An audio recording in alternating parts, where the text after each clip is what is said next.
Hello, Leo. Welcome to the Plaid Oracle.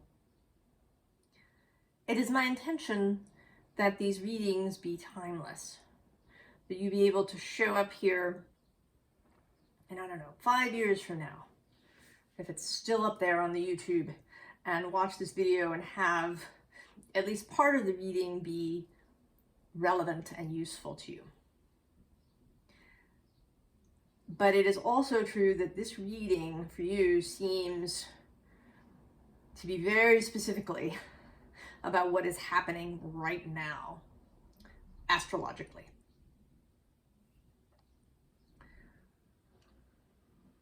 So, back in March, Pluto entered Aquarius, right across the way from you.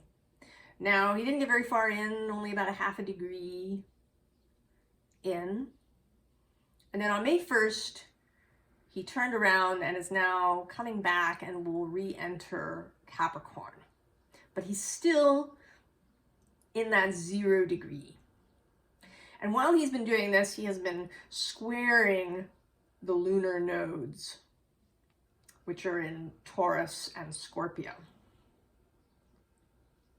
And then now, as I'm recording this on May 15th,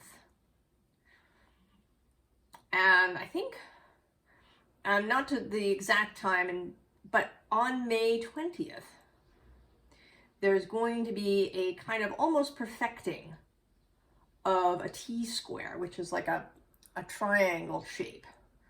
And it's going to have Pluto at 0 degrees in Aquarius, Jupiter at 0 degrees of Taurus, and Mars at 0 degrees of Leo. And then if you include the nodes, which will be at about 3 of Taurus and Scorpio, you have a grand cross, which is, it's a square with a cross inside of it.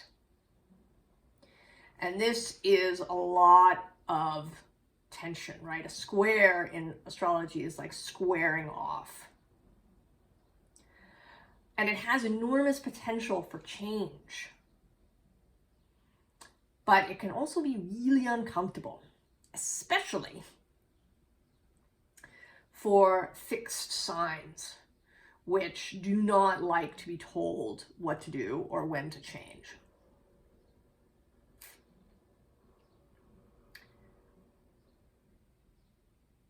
So, and Mars actually is sort of the first planet. Venus is going to follow, and then Mercury and the Sun are all going to kind of meet that 0 degree of Leo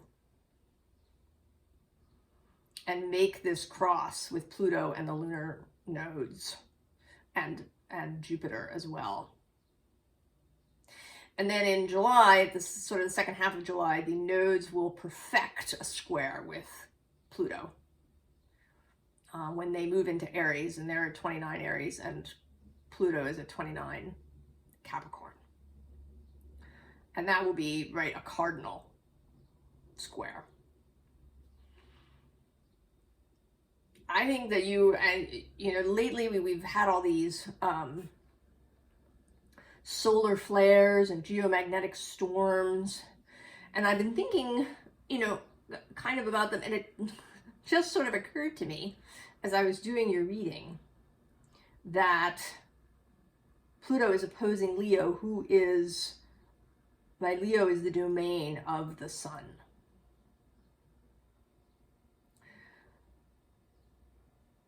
So it's kind of, right, Pluto is opposing Sun's house.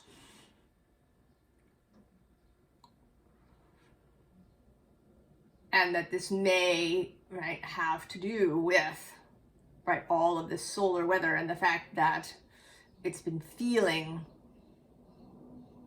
especially fraught for some of us. And the reactions have been so, across the board. There's people who've been feeling really unwell, right, with headaches and nausea. I've felt like there was so much heat in my body. And then there's other people who are all energized and, find that they can be really productive through this period. And I think that you could be, you know, kind of anywhere on this side of, right, on any side of this spectrum, Leo, of this intense energy. And this fixed cross thing is going to continue for a while, because the Pluto will be squaring the nodes for some time, really, until sort of later in the year, until the nodes have kind of moved deeper into Aries, and then Pluto turns back to go back into Aquarius. But he's going to remain in Capricorn until next January. And this is deeply, I think, transformational energy, since it involves Pluto and Jupiter at this beginning point, at the beginning of this grand cross, who wants to expand, and to expand materially in Taurus. So we begin here with the Surrealist Tarot, which hasn't come up for a little while, and we get the High Priestess. And this is a very interesting High Priestess. And a couple of things. One, there's this pomegranate up here, which makes me think of Persephone, which then leads me to Pluto. And there's all this stuff going on, right? There's this lily going over here. There's water happening down here. There's these, you know, monuments floating in the sky. There's this, you know, what looks like a town kind of happening underneath her. But she is really focused on this egg that she is sort of involved with. And I'm not entirely sure whether she's examining the egg, whether she's incubating the egg, whether she's creating the egg. It might be all of the above. But she is deeply focused, regardless of what is happening around her. She is centrally focused. And then we also have this discernment card, which says the frequency of discernment supports our ability to view the world and the people around us from a place of inner balance and detachment, yet with compassion and wisdom. I think we're going to need this, Leo. I don't have a major placement in Leo, but I do in Taurus.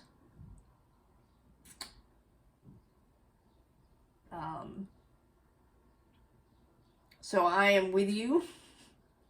I've also got Jupiter in Scorpio, so that's a thing. So I think we are going to need this. And maybe that everybody's going to need this, but I think those of us with significant placements in the fixed signs are especially going to need this.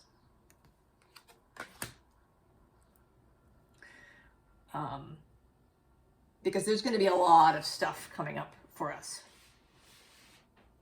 And we will need to be able to discern, you know, kind of what's significant and what's not, what's just kind of detritus or illusory or a distraction, versus what is significant and important and meaningful. And this, right, this cross is also going to be happening to everybody collectively.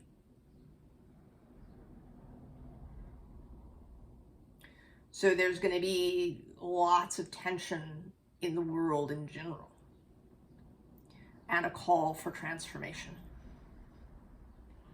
So there may be a lot of noise just happening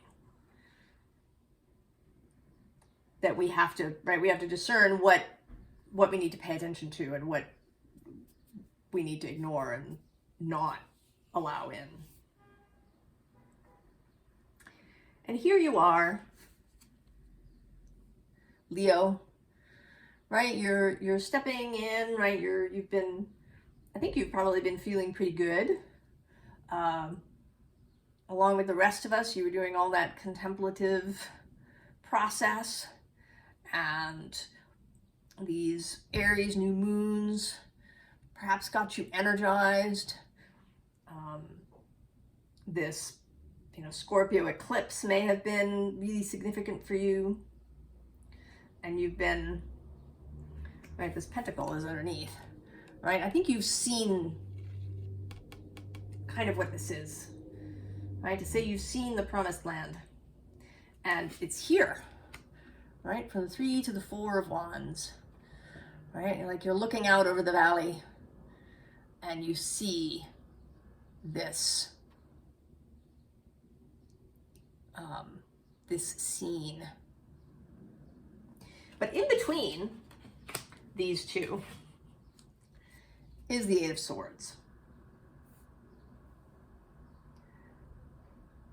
And another local thing, if we want to call it that, local in time, is the Mercury retrograde.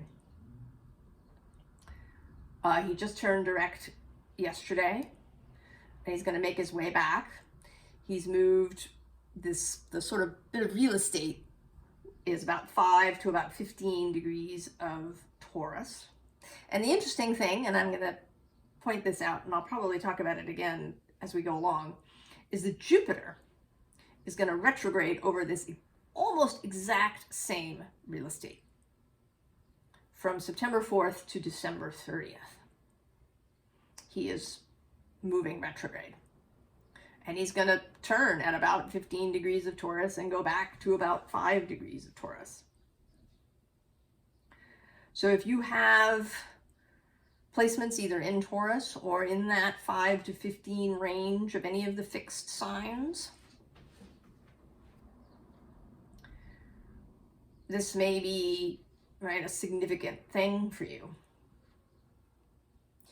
And this Mercury in particular may be having you feeling this Eight of Swords-y thing. Because I don't know about you, but I've had to do things twice and sometimes 3 times to get them right. In fact, I had some knitting where I knit 6 rows, I had to rip back. I knit the 6 rows again and then made another mistake, a different mistake. Had to go back again. And so now I'm waiting to knit those 6 rows again until Mercury has really started moving forward. And there's been other stuff. Yesterday when I was doing Sagittarius's video, I started it 3 times. And this can make you feel, right? Like you can't trust your own mind.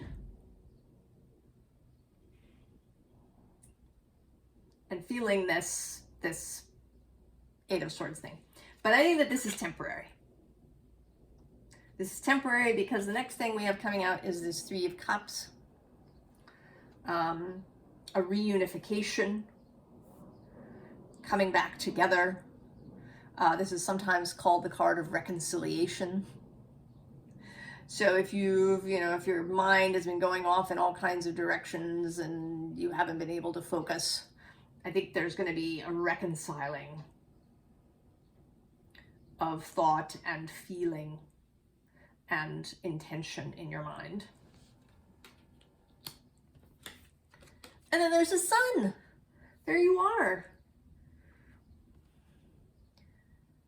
I know, happy, right? Naked baby on a horse.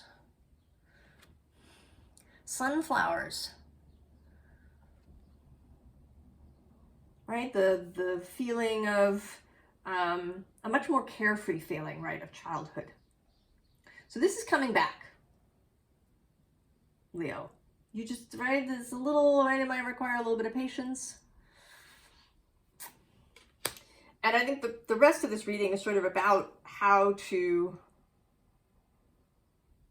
keep yourself together, right? How to keep this focus during this stressful or tension-laden period. So we have Aquarius. Your Axis partner across the way, And I think here, right, that that all of the fixed signs are part of this process,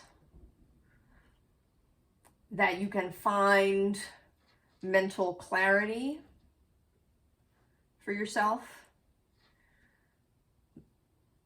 by sort of thinking about Aquarius and accessing Aquarius. And also that Pluto is significant.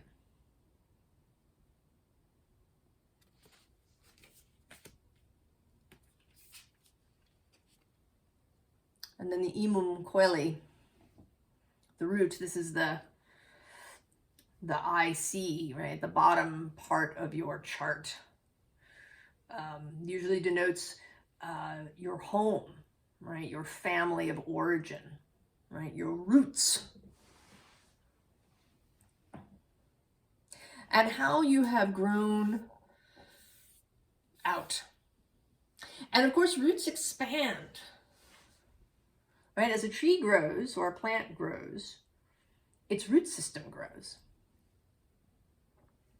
So the fourth house, the Imum Coeli, is not a static point.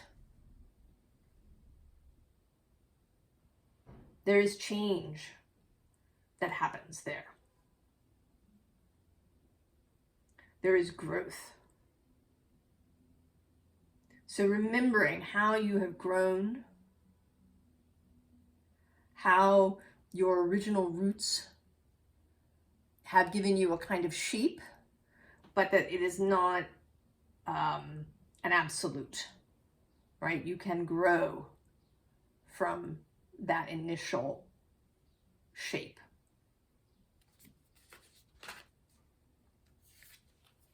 Right, and Jupiter, expansion, abundance, growth,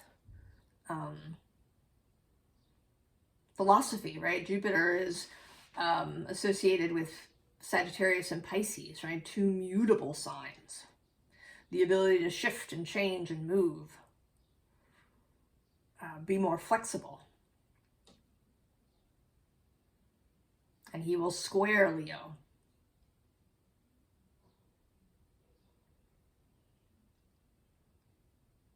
I think he enters Taurus tomorrow, May 16th.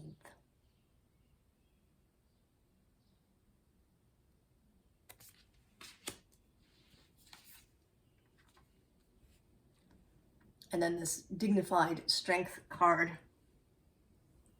So when a planet is in its home sign, it is said to be dignified in its dignity.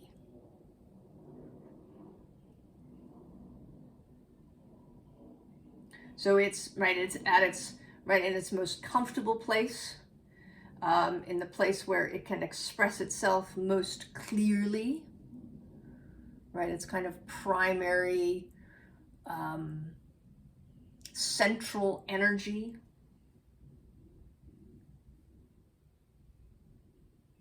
So accessing that for yourself, wherever you are, right? Creating the home for yourself where you, in your own life, right? Making a home of your life so that you can be in your dignity. Wherever you go.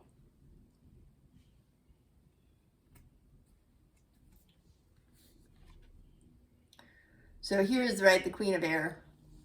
A callback to discernment. And, thinking about how, what is your, I hate to use the word metric, right? Because it's not really about numbers. But what is your criteria, perhaps? If you know who Marie Kondo is, she talks about going through your possessions and deciding whether or not they spark joy. Should I keep this? Should I give it away or throw it out? Does it spark joy? And that's her criteria. So you have to find your own. And it may be, right? Does this spark joy? Or, does it, maybe there's some other feeling or set of feelings for deciding what is for you and what is not. And this is a very, right, she's very calm, right, serene, confident. She's not hacking away at anything with her sword. It's not an aggressive kind of chopping away of things. It's just choosing.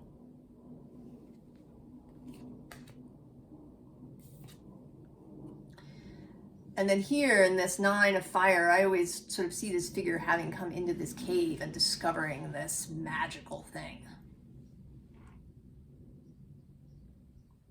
So bringing focus back to what lights you up. You know, perhaps using curiosity as a way to mitigate some of the tension, the stress, the discomfort that this time period may be causing for you. So if you find that you're, right, that you're really uncomfortable, that you're feeling bad about something, to get curious about it. That engages a whole other perspective and allows you to possibly see things differently.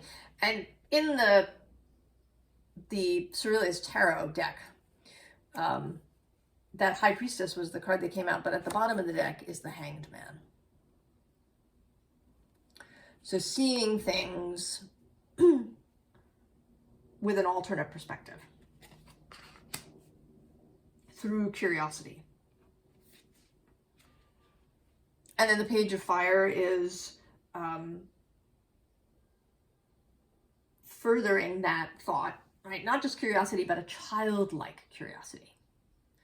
One that doesn't include a lot of judgment or, you know, sort of letting go of preconceived notions or, you know, biases as much as you can. To look on things with wonder, with openness, to, you know, sort of look at things from all sides. You know, what assumptions have you been making, perhaps, about something?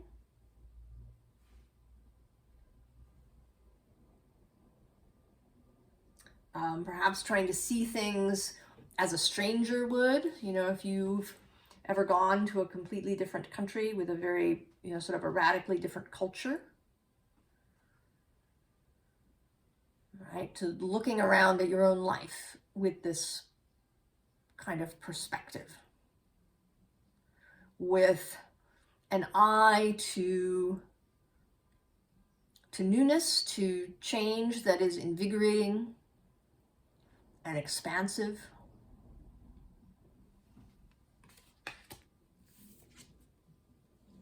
And then the Messenger of Water.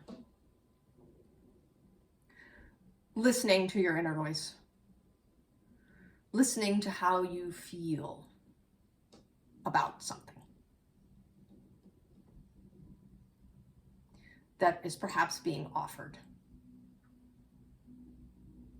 And having discernment about those feelings. You know, if something shows up in your sphere and it's upsetting, you absolutely acknowledge that. I find that upsetting. I find that hurtful. I find that makes me sad. Acknowledging that. Believing yourself that this is how you feel, but not reacting from that space. Taking the time to recenter yourself. And that was just 2442 on the counter. To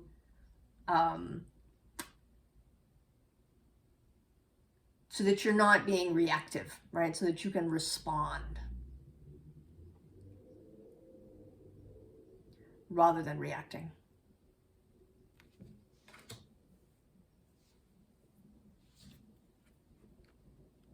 And then we have this joy, music joy card coming out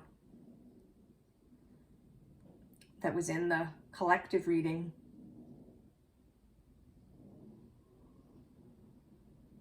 Maybe joy is your metric, your criteria, your direction. To always turn your face towards what is joyful. Also towards finding joy, seeking it actively.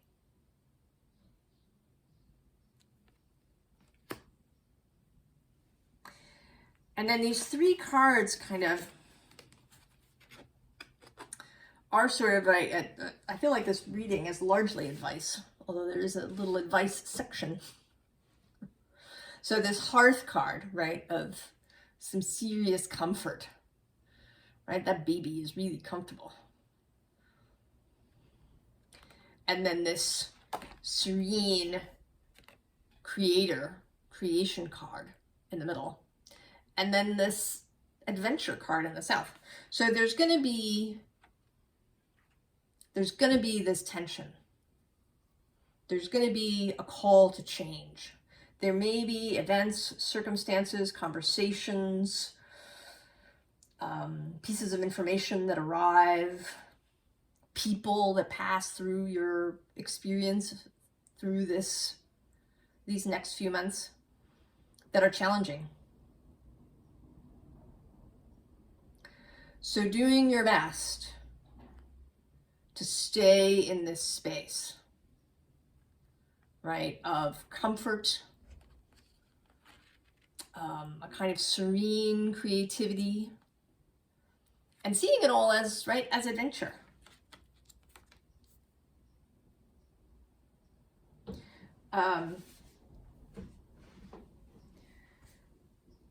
You know, sometimes when I've been out, right, if I'm out and the weather is bad and it's really cold and I have to, you know, maybe I have to walk a distance, I have on occasion imagined, right, that I was on an adventure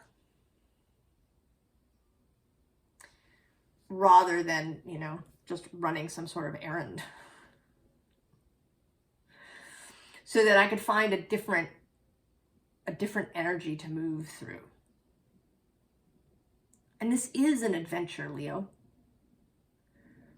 And you're up for that. You're also, you know, Leo is a real storytelling energy.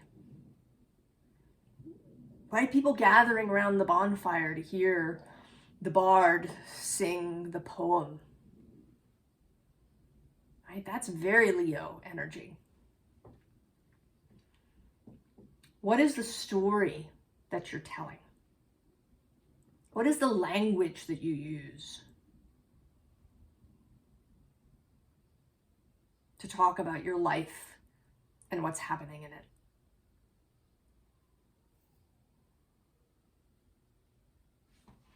So the advice starts the same as Sagittarius's did yesterday, with death riding in. Pluto making his third appearance here. And underneath him is Temperance, who interestingly is Sagittarius energy traditionally, but also this sense of retaining balance, of being able to acknowledge, but also manage your own emotions and your thoughts so that you can respond rather than reacting. And then we have this Queen of Wands. So not the King of Wands, who's traditionally your card, but this is Aries card.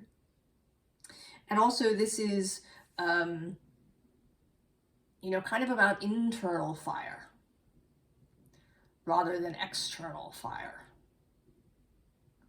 Also dynamic fire, cardinal fire.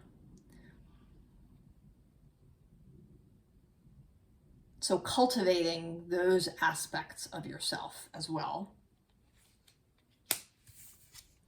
And then the King of Swords, who is Aquarius, making his second appearance. Clarity. All right, joining up with that Queen of Swords. I mean, she is especially discernment, but he has that quality too.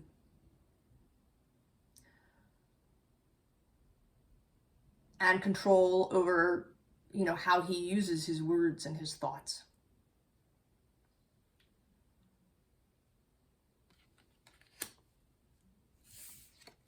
And then the Ten of Cups. More joy, more comfort, more happiness, more emotional satisfaction, more seeing the rainbow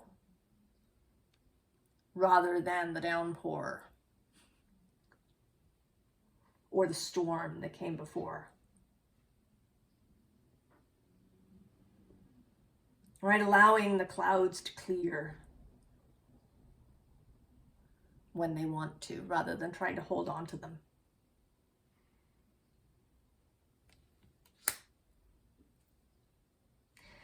I think this is going to be an enormously, what's the word I want? Transformative is sort of, well, it's almost trite. Fertile, a tremendously fertile period, Leo.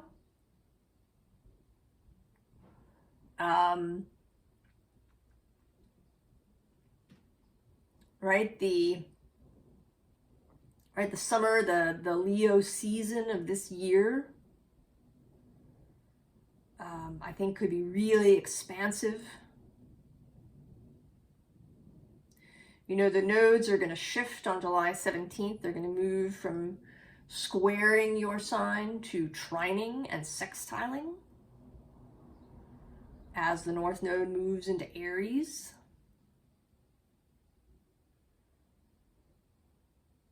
Not long before Leo season begins.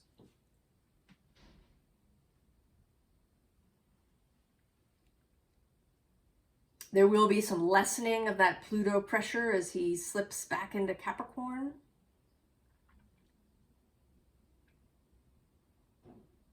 During that time, too. So I think there's real possibility for taking this square tension that's happening and really making it work for you.